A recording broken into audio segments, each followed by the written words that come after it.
All right, I think we're good. All right.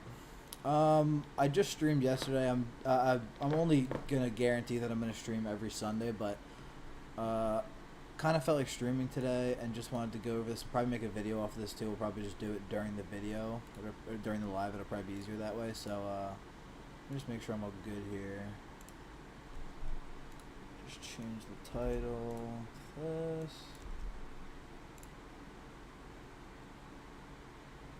Okay. All right, I'm good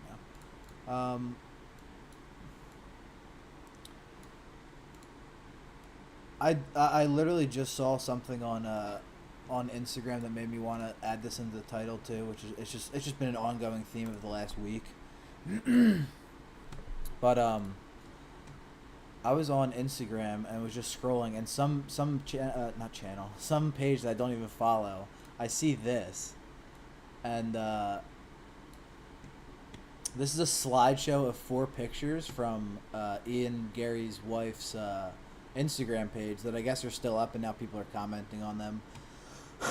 But a bunch of pictures, pretty much with her, like in pictures with athletes, and then you'll see. We'll just go through them, but some of the some of the captions you can tell she's really just like baiting for attention and trying to get their attention. And there's some interesting ones. So we'll start with this one. Layla Annalie with GSP. I can't see how long ago this is from, but let's assume that it's 26 weeks ago. I know GSP was recently doing stuff with Karate Combat, and a lot of these comments are from 26 weeks ago. So it would only stand to reason without looking at it, which I could just go look at it, but we're not going to bother with that. That it was about 26 weeks ago, which what is that? Over 5 months, 6 months. So it's about 6.5 months ago. Yeah, so that would make sense. Regardless, it's probably just like a photo op for him. He's probably just standing there taking a picture with a bunch of people anyway. But it's just kind of funny. This isn't even really the worst one. This is probably the best of all of them in terms of not looking bad. But obviously the comment, poor Ian Garry, his wife really wanted to bag a UFC fighter for years, bro. Let's go on to the next one. This is from August 20th of 2020. This is a picture of Jorge Masvidal from the UFC 4 cover. And it's pretty crazy when you can create from home alone on self-timer, channeling Game Bred Fighter's incredible UFC 4 front cover for an epic giveaway for EA Sport whatever game on my page. I had so much fun recreating his BMF style and then seeing my game bitch face on the cover.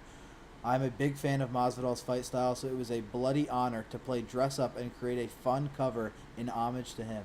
I haven't chosen a winner yet, so check out the video on my look at the video of my last post to find out how you can get your hands on 2 free copies of the game unless you're a Game Bred Fighter and already have the game with your face on.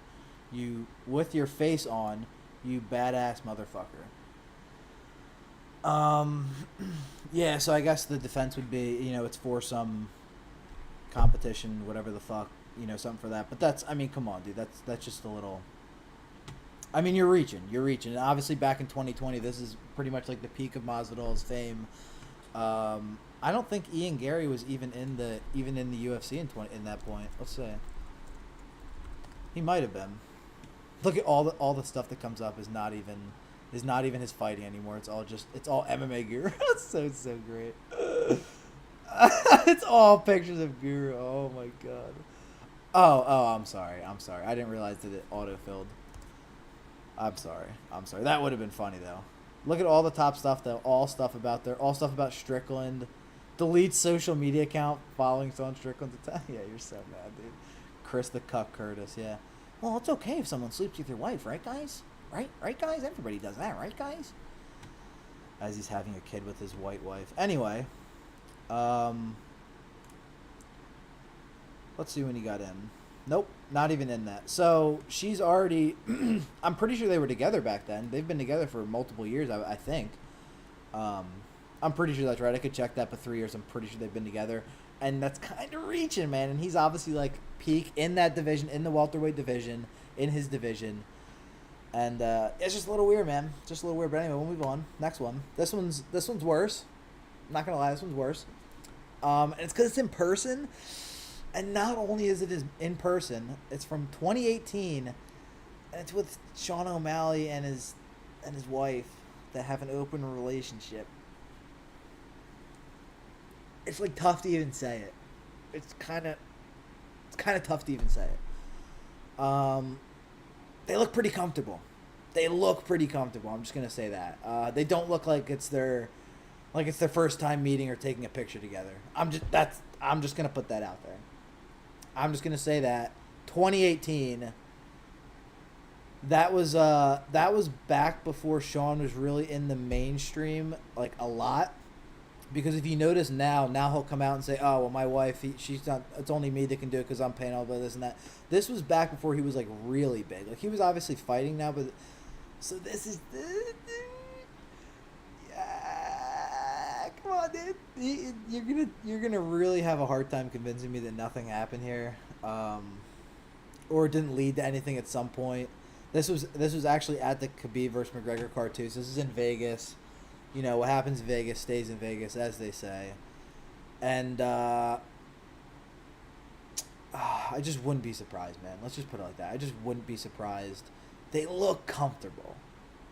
Like, uncomfortable, mostly from him, obviously. That's pretty comfortable, man. That's kind of like the face of, like, yeah. You know what I mean? You know what I mean? Like, I could be wrong. I could be wrong. I'm not wrong. Moving on. Last picture. Back from 2019 with fuck, why can't I just blank on his name? Dan Hardy. Oh my god. Back with Dan Hardy in 2019. Cage Warriors wrapped up. Let them remember what a privilege to travel here with Fiker. So much man. Definitely a Mohican growing back. Okay, so she's commenting on his hair, which, I mean, that's kind of weird. But obviously he's married. And, yeah, I would take Veronica Hardy, too, to be honest. So I don't think there's anything going on there other than her just trying to get in there and stir some shit up and try to get in with somebody that's already well-established in the MMA industry. I don't even think he was fighting at this point. I could be wrong. I don't know. He still looks in decent shape there, so I don't know, maybe. But I think the overwhelming consensus here and just the overwhelming feeling you get from this, especially this one, is that she's just been trying to get in there, dog. Like, been trying to get in there. Like so far been trying to get in there that she went as far to write a book about how far she was in there. You know what I mean? So that's kind of like where it gets a little tricky, a little sticky for me. But overall, could just be like a promiscuous kind of open person that just doesn't really care. But my feeling is that she's like very hyperly sexual, and tries to use that to manipulate people. And was trying to do it for a long time, and then finally found somebody like Ian Garry that is now willing to be on a vegan diet courtesy of his wife's ex-husband. Willing to be on a vegan diet courtesy of his 40-year-old old wife's ex-husband, who's now your nutritionist and made you have a vegan diet, even though there's no evidence at all to show that would be a benefit to you, and on the contrary, might look like he's trying to make you more soy and perform worse.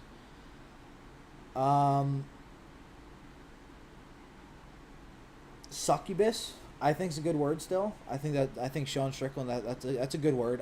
That's an apropos word for this. And I would just say overall manipulation. Because especially now, it really seems like Ian Garry's doesn't have any say in this. It seems like it's pretty much just her doing the damage control through him to make it seem like he's defending her, but really it's just her defending herself. Which is what you would do if you were called out and caught in this whole grand scheme, when you were pretty much hiding in plain view, considering you literally wrote a book on exactly what you just went and did. and then said it was a lie and you were joking. I mean, that just sounds like master manipulation. I mean, I guess good job. Uh, you know, we're gonna move on now. I'll move on because I'm like, this is kind of annoying. Anyway, let's reset. Let's move on to the main thing I want to talk about today. Which is Tom Aspinall. I personally thought Pavlovich would win just based on the short notice. I think full fight camp, 100% I would pick Aspinall. I just picked Pavlovich because of the short notice, but I think I won't even go I was going to go as far to say as it might have benefited Aspinall to be short notice and have that injury because he just went into it completely fresh with no holding back. It's kind of just like whatever happens. That mindset is very powerful, but I can't say that that's a benefit. Him not being able to train and then it being on 2 weeks' notice against a guy like Pavlovich who should have been better prepared to make the weight and to fight on that night. But nonetheless, I'm happy Aspinall won. That was a great fight, amazing knockout. That and the co-main event was just fucking electric, but he's kind of annoying me now, man. He's kind of annoying me with saying that, calling out Stipe, and then he calls out Stipe, and then he says, he deserves John Jones over Stipe. No disrespect. It's like, are we forgetting that you only got the fight because Jones got hurt 2 weeks out? That doesn't take away from the fact that he went in there and won the interim title, and he signed up for that. He didn't sign up for a promise, you're going to win this and then you'll get this and that. No, he went in there just for an interim title against Sergey Pavlovich, right? And now it's being stretched into, it makes sense and it's a win-win. And let's be totally honest here. We all know what's going on. The UFC are setting up John Jones and Stipe for their last fight together. Obviously, either of them are going to have the option to continue, but the whole grand scheme is clearly to have them fight and then both retire, with Jones being on top, taking that legacy from Stipe. Or Stipe. Let's be honest. They want Jones to beat Stipe, be the consensus heavyweight greatest champion ever, double champ, greatest ever. That's what they want. On the other side, Stipe could beat Jones, be the only person to ever beat him, and then be guaranteed to be the greatest heavyweight ever. That's a win-win, Tom Aspinall. That's what you call a win-win for the UFC. Not you fighting one of them, probably knocking out either of them, and then taking their legacy and the other one having to retire without having a fight. Stipe hasn't fought in years, and if he fought Jones instead or waited for Jones and then Stipe has to wait even longer, that just wouldn't happen, man. There's no world where he jumps the line and fights either Jones or Stipe. And that's really clear to, I think, everybody but him and his fans. I see a lot of people calling for, like, the Stipe or Jones or this and that, and, Stipe doesn't even deserve it or whatever. Just live in reality. The reality is John Jones and Stipe are going to fight. Likely both of them are going to retire after that fight, with one of them being the greatest heavyweight ever, whoever it is. Likely going to be Jones, because as we just saw, he finished Cyril in whatever, like a minute, and Stipe hasn't fought in years. So realistically, again, in reality, what's going to happen is Jones is going to beat Stipe, be the greatest ever, the greatest heavyweight ever, greatest double champ ever, whatever. He's going to retire on top, ride off into the sunset, and then Aspinall's going to fight somebody else, and he'll probably be promoted to the heavyweight champion. Or, yeah, I can't imagine that they would say, oh, you're the interim, but now we'll have you fight for the heavyweight. I imagine that if one of them retire, whoever wins, they would have to just promote him, which I'm in total agreement in. I think he is the champion right now. I think that that Jones should have had to, be stripped. That's what I think. But that's obviously not what's going to happen, because, again, I live in reality, and I know that they can't strip Jones and then have him fight Stipe for nothing. Doesn't make any sense. So, and again, anybody making that point too, or just strip him, this and that, just live in reality, man. Just live in reality. Just look at it's a business, okay? You know what I mean? These are contractors for a business. They're paid to show up and do and fight when they're paid to do it. It's not, this is a business, and that's what makes the most sense, and it's rational. So Tom Aspinall wants win-win matchup with Stipe Miocic, says it makes complete sense. And that's why I'm using the word delusional, because that is the opposite of making complete sense. That makes absolutely no sense. There's no world in which that is going to happen unless John Jones decides to never fight again and Stipe says, yeah, I still want to fight for the title, which realistically isn't going to happen. He's not going to come back after 3 years to get knocked out by Tom Aspinall and then retire. That's not... How does that make complete sense? I get that he's just like saying... like, I understand the call out, but don't say it's a win-win matchup and makes complete sense, because it's a win-lose. Either you're gonna beat him, or I guess if Stipe beats you, but again, let's be realistic. It's not a win-win matchup for Stipe. He's likely going to lose, and then he's going to come back after 3 years, get knocked out by you, and then retire, not having fought John, not having whatever, gotten the title again. That doesn't make any sense. It's only a win for you, because you'll probably beat him pretty easily, and then have all of that legacy from Stipe inherited as the the moving forward, the heavyweight champion. It doesn't make any sense. So he calls out Stipe. This has been nonstop, right? Oh, I don't have any water. Let me get some water.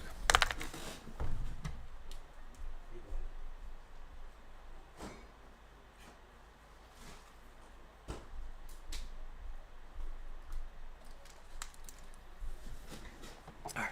Mouth is dry as a motherfucker.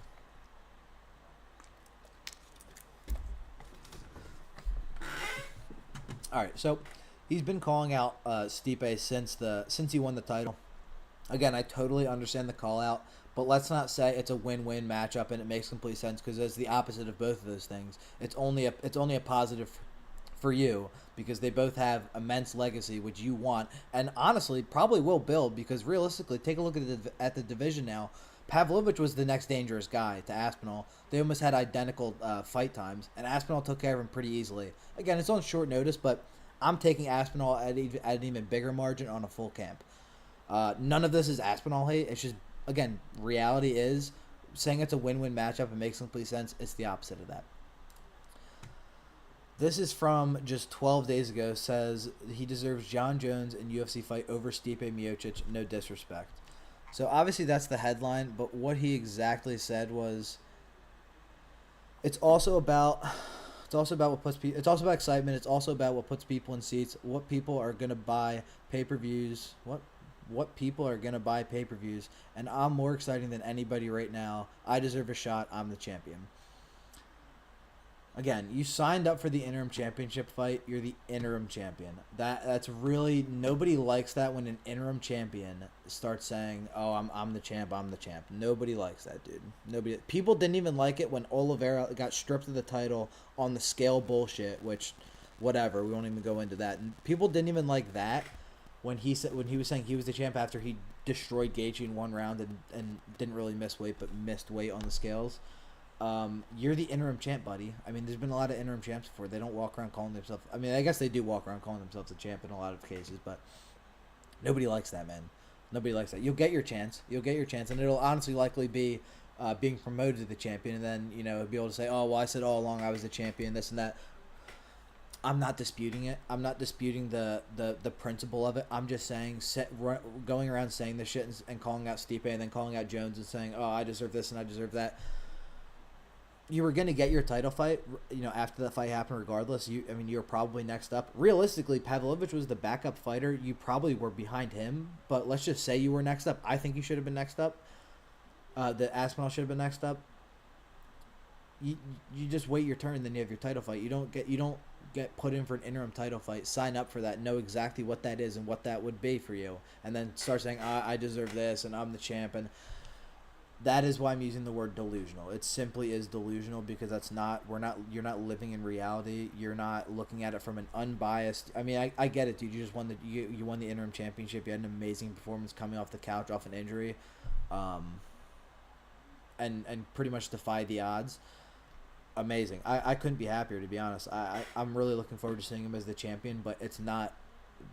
There's just a way that the business works, buddy. And if you're going to be the champion, you're going to be a good, successful champion and not end up in a Francis Ngannou situation with a shit relationship with the UFC. You have to play the game. You know what I mean? You got your shot. You have to play the game now. You know exactly what's going on here.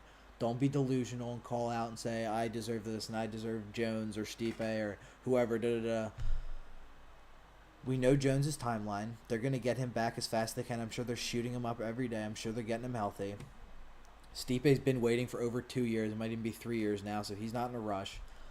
We're going to get there, bro. We're going to get there. And honestly, they might have him defend the title in the meantime, which I'm not a fan of.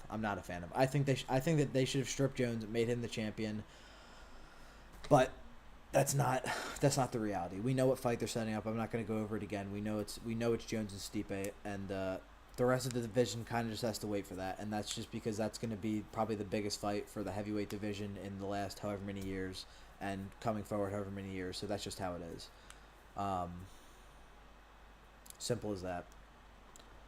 It's only been 23 minutes, man. It's be a short video. Doesn't really need to be a long one, though. I don't need to draw it out, but I think I've said everything I need to.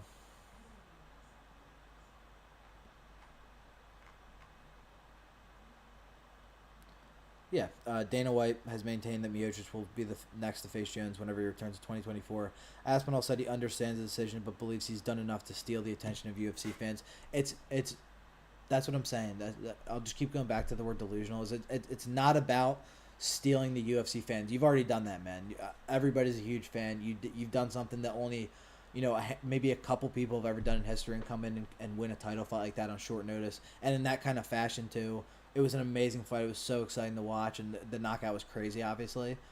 But that doesn't mean you get to skip the line. You only got that chance because that fight that they were waiting so long to make fell through. That doesn't mean that just goes away because you had that kind of performance. Maybe if we weren't talking about John Jones and Stipe Miocic, maybe then, dude. But let's just live in reality. Let's have some common sense here. That's not the situation. The situation is that's the biggest fight. That's the fight they want to make. And even though you might have more online fans right now or more attention, the Jones and Stipe fight is the fight they're going to make. It's the fight that I've always said that they're going to make. And at no point are you going to skip the line. If anything, they're going to ask you to defend the interim title because you're asking to fight so much. I'd love to see that. I'd love to see him fight again. I think that would be so stupid to have him defend the interim title, but realistically with the timeline, it would probably make sense. I don't know who it would be because Pavlovich was next up, obviously. But whoever it is, I'd love to see it. It doesn't really matter. I think Aspinall will probably knock him out either way, and that's probably a good thing. And that's probably a good thing for him, man. Go get that. Get the championship money. Have them give you some pay-per-view buys. I'm sure you'll be on a pay-per-view if you're defending an interim title. Get that money and get a quick knockout, dude. I don't think anybody else in the division is even that much of a risk for him unless they just grapple him. And I don't even know really who that would be able to do that to him because he has fantastic grappling. Nobody's really been able to take control of him like that. So I guess the final thing is Aspinall just needs to live in reality, not be delusional. Just be aware of what's going on, and I think he is. I just think he's trying to. I get you're trying to get the fight, but just understand you're not getting the fight. So it's almost like a waste of your efforts. I would just say focus on something else. Focus your attention on something else, man. Because making the headlines for these call-outs over and over again that are just never going to happen, it's a waste of time. It's a waste of time, and I don't want to see it. It's just annoying me at this point. I'm a big fan of his. It's just annoying me seeing it all the time, knowing that there's a 0% chance that that's going to happen. Because again, let's be realistic. He's not going to fight Jones because Jones has an 8-month recovery, and if he can't recover from this injury, well, he's not going to come back, period. Stipe has been out for over 2 years. It might even be 3 years now without me looking. I don't know. He's not going to come back and not fight Jones after waiting all that time for this fight, for the recovery, all of that. He's not going to wait all that time and then come back and say, oh, yeah, I'll come in and fight Aspinall now and get knocked out. You know what I mean? Not going to happen, dude. Not going to happen. So let's focus on something else. Let's focus our energy somewhere else, Aspinall, and not keep making these call-outs that are just never going to happen. Let's focus on something better. I don't know, do something else. Go sell a product now or something because you're the champ. I don't know. Do something that's not calling out John Jones or Stipe Miocic because none of that is happening, buddy. None of that's happening. I'll probably going to cut this off here. I'm going to cut that video up, and I'm going to be streaming on my gaming channel later. Yeah. Peace.